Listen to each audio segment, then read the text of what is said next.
नमस्कार दोस्तों, स्वागत है आपका आज के मुख्य समाचार में, जिसमें सबसे पहली और बड़ी खबर में आपको बताएंगे कि मोदी सरकार पर प्रशांत किशोर का हमला। बोले पहले लॉकडाउन नहीं संभाल पाए और अब ऑक्सीजन और बेड नहीं संभाल पा रहे हैं। इसी के साथ दूसरी बड़ी खबर में जिक्र होगा कि पीएम मोदी पर बरसी ममता बनर्जी। कहा लोगों की रुचि कोविड की बात में है, ना कि मन की बात में।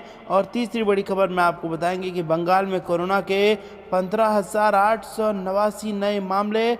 कोलकाता में जांच कराने वाला हर दूसरा व्यक्ति मिल रहा है संक्रमित। जी हां दोस्तों, पश्चिम बंगाल से बेहद दुखद खबर निकल के आ रही है। हर एक खबर की गहराई में आपको ले जाएंगे दोस्तों, लेकिन उससे पहले आप हमें कमेंट में बताइए कि आखिरकार इतनी बड़ी त्रासदी का जिम्मेदार कौन है। और इसी के साथ दोस्तों, आप इस लाल बटन को दबा के इस चैनल को फ्री में सब्सक्राइब करके घंटी बजाकर कमेंट में लिखिए जय हिंद। दोस्तों, रुक करते हैं तमाम बड़ी खबरों की तरफ। मोदी सरकार पर प्रशांत किशोर का हमला। बोले पहले लॉकडाउन नहीं संभाल पाए और अब ऑक्सीजन बेड नहीं संभाल पा रहे। जी हां दोस्तों, देश के जाने माने चुनावी रणनीतिकार प्रशांत किशोर ने कोरोना महामारी को लेकर केंद्र सरकार पर हमला बोला है। उन्होंने ट्वीट कर कहा है कि सरकार कोरोना से निपटने में पूरी तरह से फेल साबित हुई है। पीके ने कहा कि पहले लॉकडाउन नहीं संभाल पाए और अब ऑक्सीजन बेड नहीं संभाल पा रहे। पश्चिम बंगाल में टीएमसी के लिए काम कर रहे प्रशांत किशोर ने कहा कि केंद्र के अदूरदर्शिता कुप्रबंधन की वजह से ही आज देश में ये हालात पैदा हुए हैं। इंसान सड़कों पर मरने के लिए मजबूर हो रहे हैं। उन्होंने अपने ट्वीट में लिखा कि पहली लहर में सनक और बिना तैयारी के किए गए लॉकडाउन के कारण लोगों को परेशानी का सामना करना पड़ा। वहीं दूसरी लहर में ऑक्सीजन, दवाओं और अस्पताल के बेड की कमी के कारण लोगों की मौत हो रही है। दोनों में ही सरकार की अदूरदर्शिता और कुप्रबंधन कॉमन है। बताते चले कि हाल ही के दिनों में प्रशांत किशोर लगातार भारतीय जनता पार्टी और केंद्र सरकार पर हमला करते रहे हैं। कुछ दिन पहले बीजेपी की तरफ से एक ऑडियो चैट वायरल किया गया था, जिसके बाद बीजेपी ने कहा था कि पीके ने बंगाल में हार मान ली है। उस घटना के बाद प्रशांत किशोर ने एक के बाद एक कई न्यूज चैनल को इंटरव्यू देकर अपनी बात रखी थी। बताते चले कि देश में कोरोना का कहर बढ़ता ही जा रहा है। रविवार को जारी आंकड़ों के अनुसार पिछले 24 घंटे में देश में 3,49,691 नए मामले सामने आए हैं। इस दौरान 2,767 लोगों की मौत हुई है। देश में अब तक 1,92,311 लोगों की कोरोना से मौत हो चुकी है। कोरोना संकट के बीच बंगाल में 2 चरण के चुनाव बचे हुए हैं। सोमवार को 7वें और 29 अप्रैल को 8वें चरण के लिए वोट डाले जाएंगे। अब तक 6 चरण के मतदान हो चुके हैं। हाल ही में कोरोना के मामले बढ़ने के बाद चुनाव आयोग ने फिजिकल चुनाव प्रचार पर रोक लगा दिया था। रुख करते हैं अगली खबर की तरफ। पीएम मोदी पर बरसी ममता बनर्जी। कहा लोगों की रुचि कोविड की बात में है, ना कि मन की बात में। जी हाँ दोस्तों, पश्चिम बंगाल की मुख्यमंत्री ममता बनर्जी ने रविवार को कहा कि लोगों की रुचि अब प्रधानमंत्री नरेंद्र मोदी के मन की बात कार्यक्रम में नहीं है, बल्कि इसकी जगह वे कोविड की बात सुनना चाहते हैं, क्योंकि महामारी में ऑक्सीजन और टीके की कमी की वजह से जीवन मुश्किल हो गया है। इससे पहले मोदी ने आज अपने मासिक रेडियो कार्यक्रम मन की बात में कहा कि कोविड-19 की लहर ने देश को हिला दिया है और लोगों को टीकाकरण कराना चाहिए। मुर्शिदाबाद जिले के सभागार में पार्टी कार्यकर्ताओं के साथ बैठक के दौरान बनर्जी ने कहा कि मोदी और केंद्रीय गृह मंत्री अमित शाह उस समय बंगाल पर कब्जा करने की योजना बनाने में व्यस्त थे, जब कोरोना वायरस महामारी की दूसरी लहर को नियंत्रित करने के लिए उचित कदम उठाए जाने चाहिए थे। बनर्जी ने कहा किसकी मन की बात में रुचि है, अब लोग कोविड की बात सुनना चाहते हैं। अगर 1,000 लोगों की भीड़ में एक संक्रमित है तो वह सभी को संक्रमित कर सकता है। केंद्रीय अर्धसैनिक बलों के 2 लाख जवान उत्तर प्रदेश, राजस्थान और दिल्ली जैसे राज्यों से आए और वे अनजाने में वायरस के वाहक हो सकते हैं, क्योंकि निर्वाचन आयोग द्वारा उनकी RT-PCR जांच नहीं कराई। रुख करते हैं अगली खबर की तरफ। Corona virus. बंगाल में कोरोना के 15,889 नए मामले। कोलकाता में जांच कराने वाला हर दूसरा व्यक्ति मिल रहा संक्रमित। जी हां दोस्तों, पश्चिम बंगाल में रविवार को कोरोना के 15,889 नए मामले सामने आए और 57 लोगों की मौत हुई है। इधर लोगों ने मास्क नहीं पहनने, जहां तहां थूकने, शारीरिक दूरी नहीं मनाने और चुनावी सभाओं में कोरोना नियम की जो धज्जियां उड़ाई है, उसका नतीजा अब सामने आने लगा है। बंगाल में हर दिन कोरोना संक्रमितों की संख्या नया रिकॉर्ड बना रही है। कोलकाता की हालत इतनी खराब कि यहाँ RT-PCR जांच करवाने वाला हर दूसरा शख्स कोरोना पॉजिटिव मिल रहा है। वहीं अगर पूरे राज्य की बात करें तो हर चौथा व्यक्ति कोरोना संक्रमित पाया जा रहा है। खबर है कि RT-PCR जांच करने वाली लैब के एक डॉक्टर का कहना है कि कोलकाता और उसके आसपास के इलाकों की टेस्ट कर रही लैब में पॉजिटिविटी रेट 45 से 55% पहुंच चुका है। वहीं बंगाल के दूसरे शहरों में ये दर 24% के आसपास है। एक माह पहले ये दर 5% थी। डॉक्टर का कहना है कि कई लोग ऐसे हैं जिन्हें हल्के या बहुत कम लक्षण हैं और वह जांच नहीं करा रहे हैं, लेकिन इस समय हमें जांच से पीछे नहीं हटना है, बल्कि ज्यादा से ज्यादा कोरोना जांच करानी चाहिए। 1 अप्रैल को बंगाल में 25,766 लोगों की कोरोना जांच की गई थी। उसमें से सिर्फ 1274 लोग संक्रमित पाए गए हैं, यानी पॉजिटिविटी रेट 4.9% था। वहीं शनिवार को 55,060 लोगों की जांच की गई। इसमें से 14,281 लोग पॉजिटिव पाए गए, यानी पॉजिटिविटी रेट बढ़कर 25% से ज्यादा हो गया है। डॉक्टरों का कहना है कि संक्रमण दर में तेजी के पीछे की वजह है, लोगों की तेजी से संक्रमित होने के पीछे की वजह म्यूटेंट वायरस है। ये वायरस काफी कम समय में ज्यादा से ज्यादा लोगों को संक्रमित कर रहा है। कई लैबों में पॉजिटिविटी रेट 50% के आसपास है। सैंपल टेस्टिंग को लेकर दबाव बहुत ज्यादा है। ये अच्छी बात है कि लोग कोरोना जांच करवाने के लिए आगे आ रहे हैं। कोरोना संक्रमितों को ढूंढकर जितनी जल्दी आइसोलेट किया जाएगा, ये हमारे लिए ही बेहतर होगा। बंगाल में चुनाव का दौर चल रहा है। चुनाव आयोग ने बंगाल में 8 चरणों में चुनाव करा रहा है। 6 चरणों के चुनाव हो चुके हैं, जबकि 7वें चरण में 34 सीटों पर सोमवार को मतदान होगा। अभी हाल तक सभी पार्टियां बड़ी बड़ी रैलियां आयोजित कर रही थीं, जिसमें बड़ी संख्या में लोग आ रहे थे। लेकिन देश में कोरोना वायरस की स्थिति को देखते हुए आयोग ने पिछले गुरुवार को रोड शो और रैलियों पर रोक लगा दी। परंतु दूसरी ओर अभी लोग मास्क नहीं पहन रहे, वह जहां तहां थूक रहे हैं, जिससे संक्रमण तेजी से फैल। रुख करते हैं अगली खबर की तरफ। दिल्ली सरकार ने दी 2 लाख श्रमिकों के खातों में 100 करोड़ रुपयों की सहायता राशि। जी हां दोस्तों, दिल्ली में निर्माण कार्य पंजीकृत श्रमिकों को 5-5 हजार रुपयों की वित्तीय सहायता राशि प्रदान की गई है। दिल्ली सरकार की ओर से कुल 2,10,684 निर्माण श्रमिकों को ये राशि प्रदान की जाएगी। सरकार की ओर से अब तक लगभग 2 लाख श्रमिकों के बैंक खातों में 100 करोड़ रुपयों की सहायता राशि दी जा चुकी है। बाकी लगभग 11,000 श्रमिकों को भी आने वाले दिनों में ये सहायता राशि भेज दी जाएगी। उप मुख्यमंत्री मनीष सिसोदिया के कार्यालय ने जानकारी देते हुए कहा कि दिल्ली सरकार द्वारा प्रवासी, दिहाड़ी और निर्माण कार्यों में लगे श्रमिकों की अन्य जरूरतों को पूरा करने के लिए दिल्ली के सभी जिलों में कई स्कूलों और कंस्ट्रक्शन साइट्स पर 150 से अधिक फूड डिस्ट्रीब्यूशन सेंटर भी शुरू कर दिए हैं। इस बीच एक बार फिर दिल्ली के मुख्यमंत्री अरविंद केजरीवाल ने श्रमिकों और प्रवासियों से अपील की है कि वो दिल्ली ना छोड़ें, क्योंकि दिल्ली सरकार उनके लिए सभी प्रकार की सहायता सुनिश्चित कर रही है। गौरतलब है कि पिछले वर्ष दिल्ली में पंजीकृत निर्माण श्रमिकों की संख्या करीब 55,000 थी। इन्हें पिछले वर्ष भी लॉकडाउन के दौरान दिल्ली सरकार की ओर से 5-5 हजार रुपयों की सहायता राशि प्रदान की गई थी। इस सरकार द्वारा मेगा रजिस्ट्रेशन ड्राइव चलाने के बाद बड़ी संख्या में श्रमिकों का पंजीकरण हुआ। दिल्ली में फिलहाल 1,72,000 पंजीकृत निर्माण श्रमिक हैं। रुख करते हैं अगली खबर की तरफ। अंबानी समेत देश के बड़े उद्योगपतियों को सीएम केजरीवाल की चिट्ठी, ऑक्सीजन पर मदद मांगी। जी हां दोस्तों, दिल्ली के अस्पतालों में ऑक्सीजन की किल्लत को लेकर मुख्यमंत्री अरविंद केजरीवाल ने देश के बड़े उद्योगपतियों को चिट्ठी लिखी है। इनमें रिलायंस इंडस्ट्रीज के मालिक मुकेश अंबानी समेत कई बड़े उद्योगपति हैं। सीएम केजरीवाल ने उद्योगपतियों से कहा है कि अगर आपके पास ऑक्सीजन या टैंकर हो तो दिल्ली सरकार की मदद करें। उन्होंने लिखा, आपसे जो भी सहयोग हो सकता हो जरूर कीजिए। मुख्यमंत्री अरविंद केजरीवाल ने देश के बड़े उद्योगपतियों को चिट्ठी लिखी है। इनमें मुकेश अंबानी के अलावा रतन टाटा, आदित्य बिरला, राहुल बजाज, आनंद महिंद्रा, हिंदुजा ब्रदर्स समेत कई बड़े उद्योगपति शामिल हैं। चिट्ठी लिखकर केजरीवाल ने इनसे ऑक्सीजन सप्लाई को लेकर मदद मांगी है। चिट्ठी में केजरीवाल ने लिखा, अगर आपके पास ऑक्सीजन और टैंकर हो तो दिल्ली सरकार की मदद करें। आपसे जो भी सहयोग हो सकता हो वो जरूर कीजिए। दिल्ली में ऑक्सीजन की किल्लत होने का एक कारण ये भी है कि यहाँ मेडिकल ऑक्सीजन का प्रोडक्शन नहीं होता और ना ही यहाँ पर मेडिकल ऑक्सीजन की कोई फैक्ट्री है। कल सभी मुख्यमंत्रियों को लिखी थी मदद। दिल्ली में ऑक्सीजन की कमी दूर करने के लिए केजरीवाल ने शनिवार को सभी मुख्यमंत्रियों को चिट्ठी लिखकर दिल्ली को ऑक्सीजन देने का अनुरोध किया था। सीएम केजरीवाल ने चिट्ठी में लिखा था, अगर आपके पास अतिरिक्त ऑक्सीजन हो तो दिल्ली की मदद करें। केंद्र सरकार हमारी मदद कर रही है, लेकिन कोरोना की गंभीरता ऐसी है कि सभी उपलब्ध संसाधन अपर्याप्त साबित हो रहे हैं। करते हैं अगली खबर की तरफ। दिल्ली में और एक हफ्ते के लिए बढ़ा लॉकडाउन, अब 3 मई तक रहेगी पाबंदी। जी हां दोस्तों, कोरोना वायरस के बढ़ते कहर को देखते हुए राजधानी दिल्ली में जारी लॉकडाउन को एक हफ्ते के लिए बढ़ा दिया है। इस लॉकडाउन की अवधि अब अगले सोमवार यानी 3 मई की सुबह तक रहेगी। रविवार को दिल्ली के सीएम अरविंद केजरीवाल ने इस बात की घोषणा की। बता दें कि दिल्ली में कोरोना संक्रमण की दर 36% तक पहुंच गई है।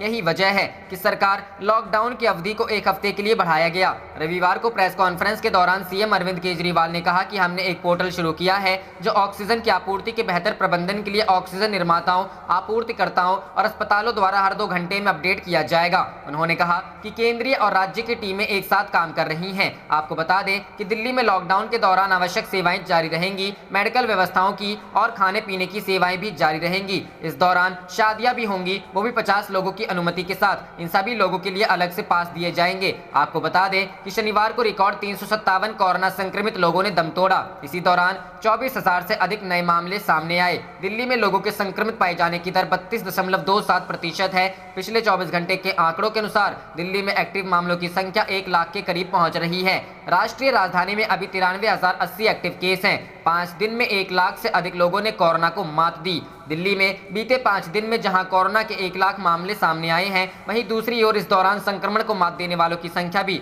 लाख के पार पहुंच गई है। इस बीच संक्रमण को रोकने और संक्रमितों के इलाज के लिए सरकार ने भी प्रयास तेज कर दिए हैं। दिल्ली सरकार की ओर से रोजाना लगभग 55,000 से अधिक लोगों की कोरोना रोधी टीका लगाया जा रहा है। इससे लोगों में कोरोना से लड़ने की शक्ति बढ़ रही है। रुख करते हैं अगली खबर की तरफ। मध्य प्रदेश रेमडेसिविर की कमी को लेकर मंत्री नहीं दे पाए सवालों के जवाब, प्रेस कॉन्फ्रेंस छोड़कर भागे। जी हां दोस्तों, इंदौर में कोरोना महामारी के कारण शहर के सरकारी व निजी हॉस्पिटल में मरीजों की हालत बद से बदतर होती नजर आ रही है। रोजाना हॉस्पिटलों में लापरवाही के चलते छोटे बड़े विवाद सामने आ रहे हैं, लेकिन प्रशासन व सरकार के नुमाइंदे कोई अच्छी पहल नहीं कर पा रहे हैं। इसी कड़ी में कैबिनेट मंत्री व इंदौर के कोरोना महामारी आपदा के प्रभारी तुलसी सिलावट, बीजेपी नगर अध्यक्ष गौरव रणदिवे और सांसद शंकर लालवानी सहित कई बीजेपी के पदाधिकारी बीजेपी कार्यालय पर मीडिया से मुखातिब हुए। यहाँ उन्होंने मीडिया के कई सवालों के जवाब गोलमाल तरीके से देते हुए नजर आए। शहर में ऑक्सीजन की पूर्ति हो या फिर आवश्यक दवाइयों की कमी, सभी सवालों पर उनका जवाब था कि केवल सरकार व्यवस्था कर रही है,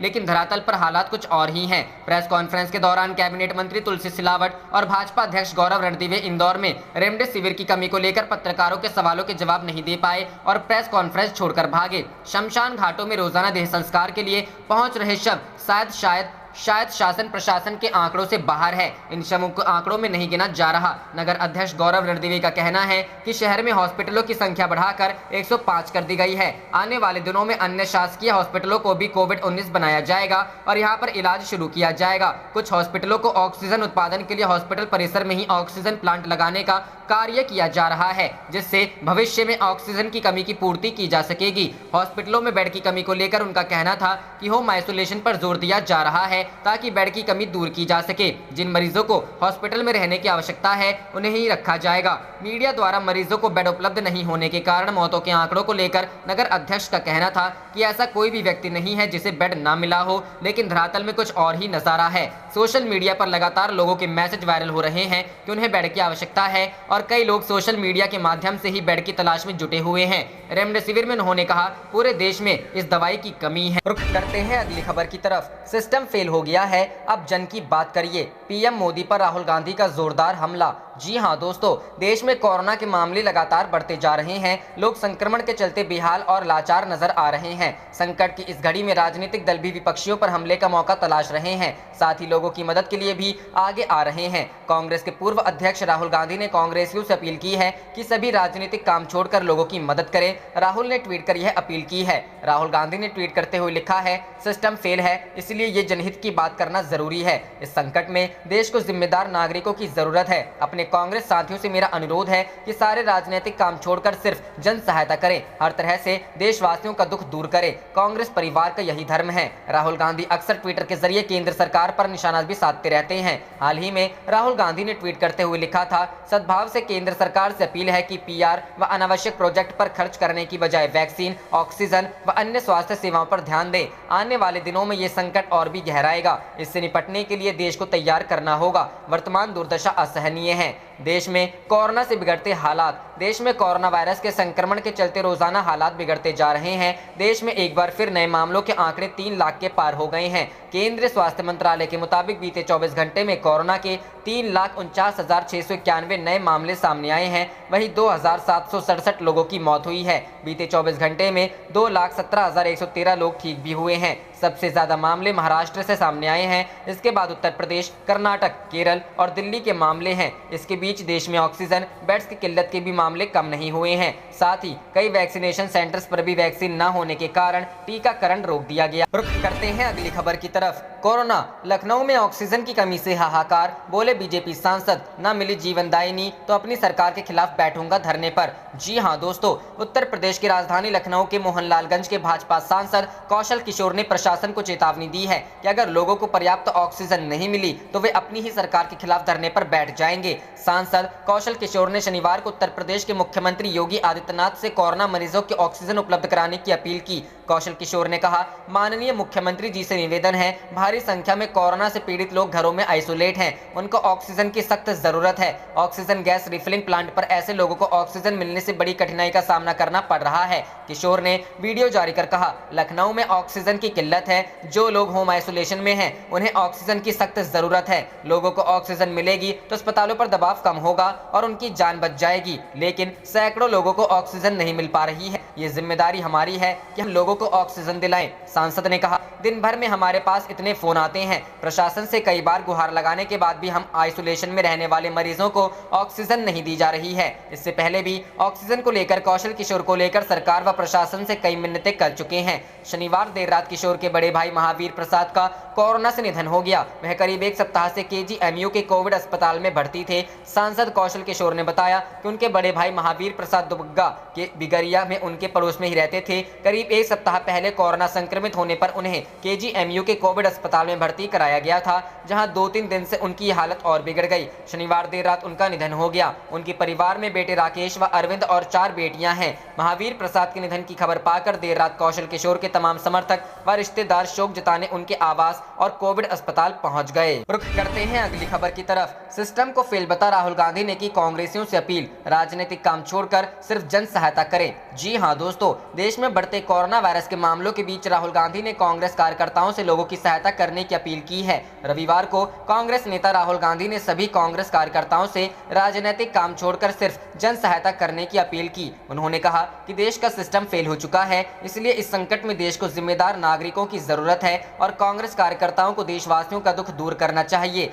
राहुल गांधी ने रविवार को ट्वीट किया, सिस्टम फेल है, इसलिए ये जनहित की बात करना जरूरी है। इस संकट में देश को जिम्मेदार नागरिकों की जरूरत है। अपने कांग्रेस साथियों से मेरा अनुरोध है कि सारे राजनीतिक काम छोड़कर सिर्फ जन सहायता करें, हर तरह से देशवासियों का दुख दूर करें। कांग्रेस परिवार का यही धर्म है। इससे पहले राहुल गांधी ने 18 अप्रैल को बंगाल चुनाव में प्रस्तावित अपनी सभी रैलियों को रद्द कर दिया था। राहुल गांधी ने ऐसे समय में यह फैसला लिया था जबकि बंगाल में 3 चरण के चुनाव बाकी थे। राहुल गांधी ने पहले अंग्रेजी में ट्वीट करते हुए कहा, कोविड की स्थिति को देखते हुए मैं पश्चिम बंगाल में अपनी सभी सार्वजनिक रैलियों को स्थगित कर रहा हूं। मैं सभी राजनीतिक नेताओं को सलाह दूंगा कि मौजूदा परिस्थितियों में बड़ी सार्वजनिक रैलियों के आयोजन के परिणामों पर गहराई से विचार करें। देश में कोरोना की स्थिति, भारत में कोरोना वायरस की दूसरी लहर का कहर थमने का नाम नहीं ले रही है। हर दिन कोरोना के मामलों में बड़ा इजाफा देखने को मिल रहा है, जिसकी वजह से देश में अस्पतालों में बेड से लेकर ऑक्सीजन की किल्लतें होने लगी हैं। देश में कोरोना की दूसरी लहर हर दिन अपने ही बनाए रिकॉर्ड ध्वस्त कर रही है। वर्ल्डोमीटर के मुताबिक शनिवार रात 12 बजे तक कोरोना के 3,49,313 नए मामले सामने आने के साथ संक्रमण के कुल मामले बढ़कर 1,69,51,621 पर पहुंच गए, जबकि उपचाराधीन मरीजों की संख्या 26 लाख से अधिक हो गई है। देश में लगातार 3-4 दिनों से कोरोना के एक दिन में 3 लाख से अधिक मामले आ रहे हैं। रुख करते हैं अगली खबर की तरफ। बुरे फंसे बीजेपी के स्टार प्रचारक Mithun Chakraborty, corona guidelines fail, आयोजकों पर FIR दर्ज करने के आदेश। जी हां दोस्तों, बॉलीवुड सुपरस्टार और बीजेपी के स्टार प्रचारक मिथुन चक्रवर्ती ने शनिवार को पश्चिम बंगाल के मालदा जिले में किया। इस दौरान मिथुन चक्रवर्ती ने बीजेपी प्रत्याशी स्वाधीन सरकार के समर्थन में चुनावी जनसभा को संबोधित किया। मिथुन दा को देखने और सुनने के लिए बड़ी संख्या में लोग पहुंचे थे। दूसरी ओर विपक्षी पार्टियों ने चुनावी सभा पर बीजेपी पर चुनाव आयोग की कोरोना गाइडलाइंस के उल्लंघन का आरोप भी लगा दिया है। दरअसल राज्य में कोरोना संक्रमण की दूसरी लहर चल रही है, इससे मालदा भी पीछे नहीं है। इसी बीच बीजेपी नेता मिथुन चक्रवर्ती बीजेपी उम्मीदवार स्वाधीन सरकार के समर्थन में जनसभा करने शनिवार की दोपहर मालदा के वैष्णव नगर पहुंचे। अभिनेता मिथुन चक्रवर्ती दोपहर को कोलकाता से हेलीकॉप्टर से पहुंचे। इस दौरान भारी भीड़ जमा हो गई थी। तृणमूल के प्रवक्ता शुभम बसु ने कहा कि बीजेपी को आम लोगों की जिंदगी की जरा भी परवाह नहीं है। वहीं वैष्णव नगर के बीजेपी उम्मीदवार स्वाधीन सरकार का कहना है कि हमने कोई गाइडलाइंस का उल्लंघन नहीं किया है। फिल्म स्टार मिथुन चक्रवर्ती को देखने काफी संख्या में लोगों की भीड़ उमड़ी पड़ी। बीजेपी कैंडिडेट ने कहा, पुलिस और प्रशासन को सारी व्यवस्था करनी चाहिए थी। विपक्षी पार्टियों का आरोप है कि चुनाव आयोग ने कोरोना काल में 500 लोगों को रैलियों में आने की अनुमति दी है, जबकि मिथुन चक्रवर्ती की चुनावी सभा में हजारों लोगों की भीड़ देखी गई। जिला निर्वाचन विभाग ने भी मिथुन चक्रवर्ती की जनसभा में उमड़ी भीड़ पर नाराजगी जताई है। इस बीच जिला मजिस्ट्रेट ने संबंधित क्षेत्र के ब्लॉक प्रशासन को वैष्णव नगर की चुनावी रैली के दौरान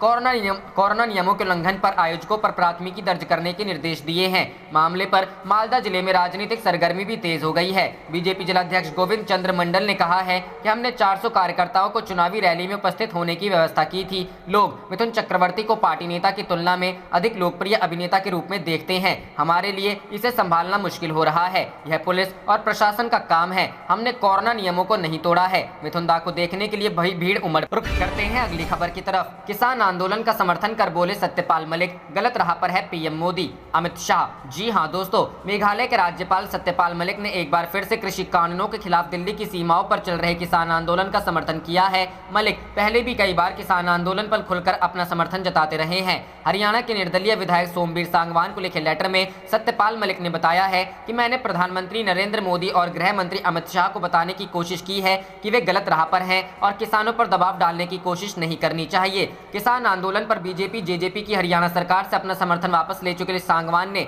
इस मुद्दे पर सत्यपाल मलिक को सबसे पहले लेटर लिखा था। इसके बाद लेटर का जवाब देते हुए मलिक ने कहा कि उन्होंने पीएम मोदी और केंद्रीय गृह मंत्री से कहा है कि दिल्ली से किसानों को खाली हाथ नहीं भेजा जाना चाहिए। राज्यपाल मलिक ने लेटर में कहा, किसान आंदोलन के मुद्दे पर मैंने माननीय प्रधानमंत्री और माननीय गृह मंत्री से मुलाकात। आप देख रहे थे आपका अपना चैनल जय हिंद जय भारत।